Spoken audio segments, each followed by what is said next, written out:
이타해서 집으로 잠적한 것도 아니고 여자친구 만나러 탈주한 것도 아니고 원대복귀한 군의관들에게 근무지 이탈은 도대체 무슨 소리입니까? 정부는 아직도 의료의 본질을 모르고 의사란 정부가 시키면 시키는 대로 서서 아무 데서나 불 켜지는 가로등 1, 전봇대 1로 보이나 봅니다. 네, 오대영 라이브의 간판 코너 단도직입을 시작하겠습니다. 오늘 모신 손님은 불과 몇 달 전까지 응급 의료 현장에서 의사 가운을 입고 뛰어다니던 분입니다. 그래서 제 생각에 22대 국회의원 300명 중에서 지금의 응급실 상황을 가장 잘 아는 분일 것 같습니다. 순천향대 천안병원 소아전문응급센터 교수였고요. 현재 개혁신당 정책위 의장을 맡고 있는 이주영 의원입니다. 안녕하세요. 안녕하십니까. 예, 소개가 길었습니다. 올해 초까지 응급실에서 일을 하신 거죠? 네, 맞습니다. 그러면 어떤 계기로 의사에서 국회의원이 되신 겁니까?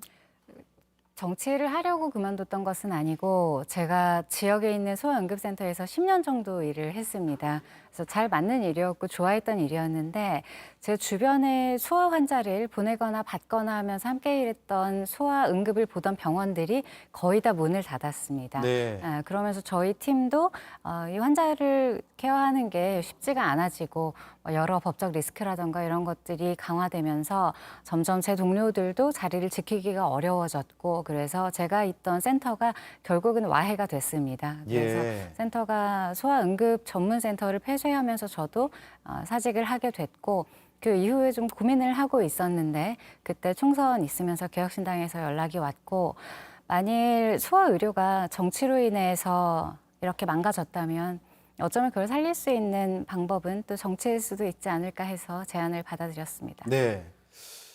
지금의 응급 의료 상황을 어떻게 분석을 하세요? 정부에서는 붕괴는 아니다라고 얘기하고 있거든요. 네. 굉장히 안일하거나 무지하거나 둘 중에 하나라고 봅니다. 그리고 둘 중 어느 것이든 굉장히 큰 문제를 내포하고 있다고 보는데 제가 그만두게 된 그 무렵이 이미 지방 소아의료는 붕괴했던 시점입니다. 소아응급을 넘어서 성인응급도 마찬가지고 응급실 뺑뺑이라는 말이 나온 것은 응급실 한 센터의 문제가 아니라 전국적인 현상이 그렇게 나타나는 거거든요. 네. 그건 이미 몇 년 전부터 지속이 되어 왔고 이번에 전공의들이 사직을 하면서 그것이 수면 위로 올라왔을 뿐 그 전에 의료계에서는 수없이 경고하던 일이었고 붕괴는 기정사실이었습니다. 네, 몇 년 전에도 그랬다면 그때는 어떤 이유 때문이었죠? 그때는 핵심 의료, 소아청소년과 외과, 내과, 흉부외과, 응급의학과 이런 영역에 종사하던 사람들이 그 일을 계속 지속하기가 어려운 상황이 되었습니다. 병원에서는 진료를 할수록 적자가 나기 때문에 여러 사람을 고용할 수가 없고 여러 사람을 고용하지 못하니까 당직 스케줄이라던가 위험에 대처할 수 있는 역량이 떨어지고 그런데 사법적인 리스크는 올라가니까 네. 거기에 대해서 투신할 다른 요인이 거의 사라진 상황이었죠. 예. 응급실 뺑뺑이는 이제 곧 사라질 것이다. 머지않아서 전화를 걸거나 찾아갈 응급실이 존재하지조차 않을 것이다. 이게 7월 22일에 이주영 의원이 한 발언입니다. 네. 머지않아 응급실이 아예 사라질 것이다. 그 머지않아는 언제쯤일까요? 머지않아는 지금이죠. 지금이요. 지금 이미 찾을 수 없기 때문에 10군데, 20군데를 전화하고 119가 계속 뺑뺑이를 도는데도 찾을 수 없고 실제로 골든타임을 놓쳐서 사망하는 사례들이 생기는 이 시점이 이미 무너진 현재 진행형 아닌가 하는 생각이 들고 거기에 대해서 계속 정부가 그렇지 않다고 이야기하는 것이 어떤 목적인가 좀 우려가 됩니다. 네. 당장 추석이 걱정이거든요. 추석에 많이 아프거나 응급실을 가야 될 것 같은 상황에 처하면 지금 어떻게 대응을 해야 되죠? 시청자들께서 상당히 걱정하실 것 같은데요. 대응을 하기는 어려워서 병원이 있고 응급 처치가 가능하고 그 이후에 후속 진료, 최종 진료까지가 가능해야 이것을 대책을 어떻게 세우자고 얘기를 할 수가 있는데 지금은 이미 인프라가 다 무너졌습니다. 네. 그렇기 때문에 저도 저희 가족에게 하는 이야기가 가급적 멀리 이동하지 마라. 그리고 멀리 이동하지 마라. 교통사고가 혹시 나거나 했을 때 아마 병원을 찾기 어려울 수 있다. 벌초도 가능하면 자제하면 좋겠다. 생선 전 같은 거 드시지 마시라. 아이들 혼자 두지 말라. 뭐 이런 이야기를 이제 친구들끼리 주고받을 정도로 굉장히 위험한 상황이고 지금 제가 생각을 해보아도 과거에 제가 진료했던 환자들을 이 시점에 어느 병원으로 전원 요청을 할 수 있을까 생각해보면 잘 떠오르지 않습니다. 예, 그럼 가족들, 친지들한테도 먹을 것도 조심하고 네. 교통사고도 조심하고 네. 최대한 안전하게, 네. 최대한 보수적으로 생활을 하라. 이 네. 조언을 하고 계신다는 네, 말씀이세요? 맞습니다. 예. 한 인터뷰에서 의료 공백은 추석 이후가 정말 문제다. 올 겨울에 희생이 많을 것 같다라고 하셨습니다. 이게 네. 어찌 보면 듣기에 따라서는 좀 공포스러울 수도 있는데 어떤 이유 때문에 이런 말씀을 하신 거죠?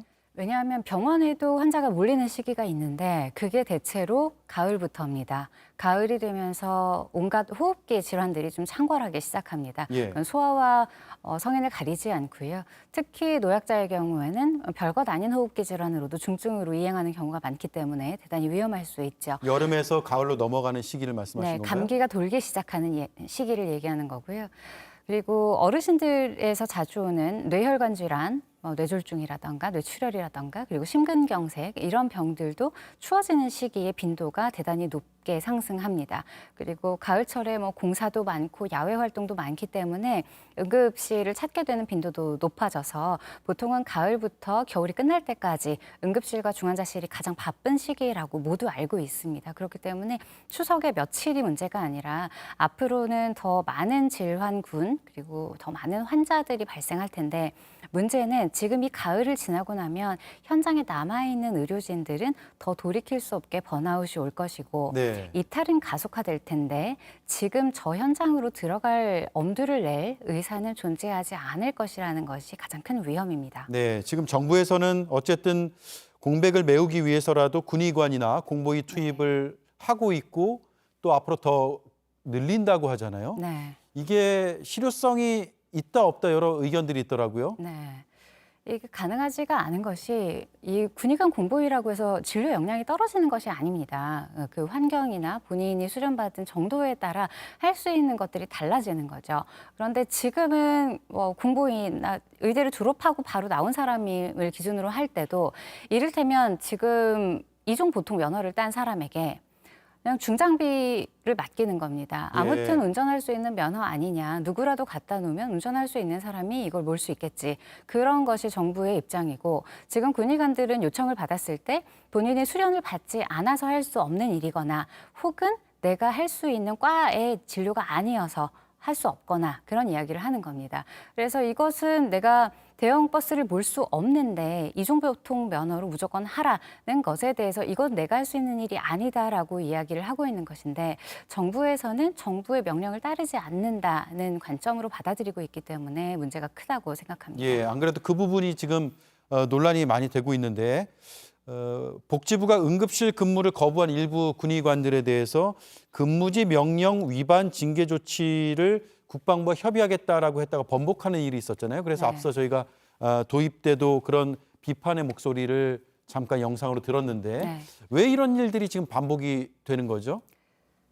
이 일은 정부 혹은 보건복지부가 현장에서 일어나는 일을 현장 혹은 현장 전문가들의 관점으로 이해하거나 해결하려고 하지 않고 모든 것을 정책적 혹은 정치적 명령의 이행이라고 판단하기 때문이라고 저는 봅니다. 정책적, 정치적 명령을 네. 이행하라라는 네. 차원으로 이걸 모든 걸 계속 보고 발언이 있다. 나오고 있기 때문에 지금 사실 논의가 더 더뎌지는 부분도 있습니다. 그러면 잘 지키지 않으면 어떤 의견 개진을 하는 게 아니라 네. 명령을 이행하지 않는 것으로 받아들인다라는 네, 말씀이세요? 맞습니다.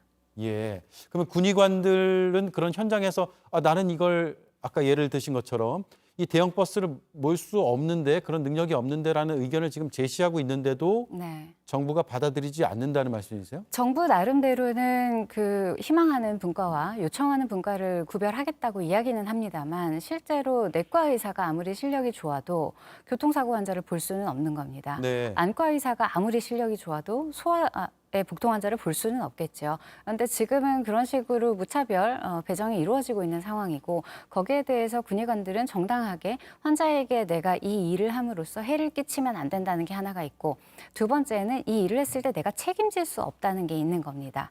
그런데 거기에 대해서 정부는 민간 병원에 또 그 책임을 넘겼습니다. 보험을 가입하도록 했다. 그래서 2천만 원까지 본인 부담금에 대해서 배상을 해주도록 할 것이다. 이것은 국가가 보낸 자원에 대해서 국가가 책임지지 않는 태도인 거거든요. 그렇기 때문에 앞으로 이런 명령들이 과연 군의관에만 국한되겠는가 하는 면에서는 같이 생각을 좀 해봐야 될 것 예, 같습니다. 군의관 투입이 늘어나면 그만큼 군의 의료 공백은 커지는 거 아니에요? 그게 가장 문제죠. 대한민국 정부가 군 의료 그리고 군 장병들의 건강과 안전에 대해서 어떤 식으로 생각하고 있는가. 이것이 지금 현재 군 의료의 질과는 다른 이야기입니다. 군 의료로서 투입되어 있는 한정된 자원을 함부로 쓴다는 것이 문제이고 이것이 이전에 코로나 혹은 메르스 이런 팬데믹을 겪으면서 만일 이것이 국가 전체의 건강에 위해가 가해지는 경우라면 적절한 절차를 거쳐서 그들에 대한 안전 또한 보장된 상태에서 천천히 진행을 했어야 합니다. 그런데 지금은 현장에서도 원하지 않거나 오히려 더 불편하다, 불안하다 이렇게 얘기를 하고 파견되는 군의관들도 지금 이런 명령은 적합하지 않다, 의학적으로 이렇게 판단을 하고 있는 상황에서 과연 이것이 응급실 해결을 위한 것이었으면 제대로 된 사람을 보냈어야 하는 것이고 네. 만약에 그것이 아니라면 응급실에 의사가 있다는 것만 보여주기 위한 군여지책이라고 생각합니다. 네. 지난주에 이뇨한 국민의힘 최고위원의 문자 메시지가 굉장히 논란이었잖아요. 네. 물론 사실관계에 대해서 본인은 반박하고 있습니다만 처음에 딱 그 문자 메시지를 봤을 때의 느낌은 의사들은 의사들끼리 이렇게 서로 부탁도 하고 도와주기도 하고 네. 상부상조하는 건가? 일반인들은 감히 응급실도 못 가고 병원에서 수술도 못 받는데 이런 생각을 했거든요. 네. 실제로 의료 현장에서 의사들끼리는 이렇게 서로 도움을 주고받고 있는 게 사실인가요? 이런 사례가 과거에는 당연히 있었습니다. 네. 왜냐하면 우리가 머리를 하러 가도 내 친구인데 내가 오늘 드라이가 급한데 잠깐 해줄 수 있냐 하면 해주겠죠. 그러니까 그런 점에서 내 환자들의 입원 순서가 밀리거나 수술 순서가 바뀌거나 하지 않고 내가 추가로 봐줄 수 있는 정도라면 당연히 내 친구나 가족의 부탁은 들어줄 수는 있을 겁니다. 예. 그런데 이런 부탁 혹은 청탁이 가장 본격적으로 그리고 활발하게 이루어지는 건 지인보다는 내 환자에 대해서입니다. 사실 이것은 저도 여러 번 경험을 했지만 제가 제 가족이나 친구를 부탁해 본 적은 사실은 거의 없는데 제가 제 환자에 대해서 부탁을 한 적은 굉장히 많습니다. 우리나라 전원 체계가 제대로 확립이 되어 있지 않기 때문인데요. 예. 제가 새벽 2시쯤에 진료를 보다가 신생아가 있는데 우리 병원에 신생아 집중치료실이 자리가 없다. 그러면 전원을 의뢰하기가 쉽지 않기 때문에 선배나 동료에게 전화합니다. 이런 환자 있는데 좀 받아줄 수 있냐. 그래서 의사들은 그 정도 시간에 전화가 오면 왜 또 환자 보내려고 이렇게 얘기를 할 때가 많습니다. 사실 이런 부탁에 대해서는 실제로 환자들이 훨씬 더 많은 이득을 보고 있었던 것도 있습니다. 그런데 지금은 국민 중에 어느 누구도 원활하게 의료를 이용할 수 없는 상황이 되었기 때문에 오히려 이럴 때는 의사들은 더 조심을 해야 하는 상황입니다. 예. 왜냐하면 내가 누군가를 먼저 봐줌으로써 다른 환자가 밀릴 수 있기 때문이죠. 그렇죠. 그렇기 때문에 지금은 더더욱 이런 상황이 발생해서는 안 되는 것이고 아마 의사들도 그런 부분에 대해서는 다른 환자가 더 중한데 내 지인이라고 해서 다른 사람을 먼저 넣거나 수술 순서로 바꾸는 일은 저는 없을 거라고 생각합니다. 의사들이 특별히 도덕적이어서라기보다 병원에 정말로 보는 눈이 많습니다. 그리고 의외로 가장 힘이 센 건 원무과입니다. 원무과요. 네. 그래서 지금 상황이면 더더욱이 불가능하다 네. 이 말씀이네요. 자, 결국 그래서 어떻게 풀어나갈 것이냐 이게 핵심인데 이주영 의원이 생각하는 해법은 뭔가요? 지금 한시가 급하잖아요. 네. 의대 증원을 전면 백지화하는 겁니까? 아니면 빨리 논의를 해서 일단 조금이라도 그 의사들의 혹은 의료 단체들의 입장을 반영하는 것이 맞다고 보시는지요? 올해 만일 정부가 또 명령을 내려서 사직한 전공의들을 모두 원상복귀시키더라도 근본적인 대책은 절대로 될 수가 없습니다. 예. 왜냐하면 그들이 수련을 마친 이후에 그 영역에서 일하지 않을 것이기 때문입니다. 그리고 지금 의대생이거나 혹은 앞으로 의대에 입학할 다음 세대가 바이탈과 즉 핵심 의료라고 하는 생명과 관계된 과를 선택을 안 할 것이기 때문입니다. 왜냐하면 지금 우리나라에서의 핵심 의료란 열심히 최선을 다하면 적자가 생기고 단 하나라도 실수가 있거나 완벽하지 못하면 소송의 위험에 처하게 됩니다. 네. 그런 종류의 일은 누구도 할 수 없다는 것이 지금 핵심 의료에서 이탈하는 사람들의 결론인 것이고, 그것이 한두 명이 아니라 이렇게 전 국가적으로 모든 의사들이 느끼고 전국의 모든 응급실이 차례차례 문을 닫을 정도라면, 그리고 이것이 수년에 걸쳐 이어져 왔다면, 이것은 이 영역을 해결하지 않고는 지금 당장 전공의들을 어떤 방식으로 다시 데려다 놓는다고 해도 반드시 반복될 문제라고 생각합니다. 네, 증언 뭐 이런 논의 정도의 수준이 아니다 이 말씀이네요. 알겠습니다. 오늘 시간이 다 가버려서 제 다음 코너도 진행을 못하게 됐는데 여기까지 들어야 될 것 같고요. 이 이슈가 빨리 끝나기를 원하지만 조금 더 지속이 되면 한 번 더 인터뷰를 요청을 드리겠습니다. 고맙습니다. 네, 감사합니다. 네, 지금까지 이주영 개혁신당 정책위 의장 의원이었습니다.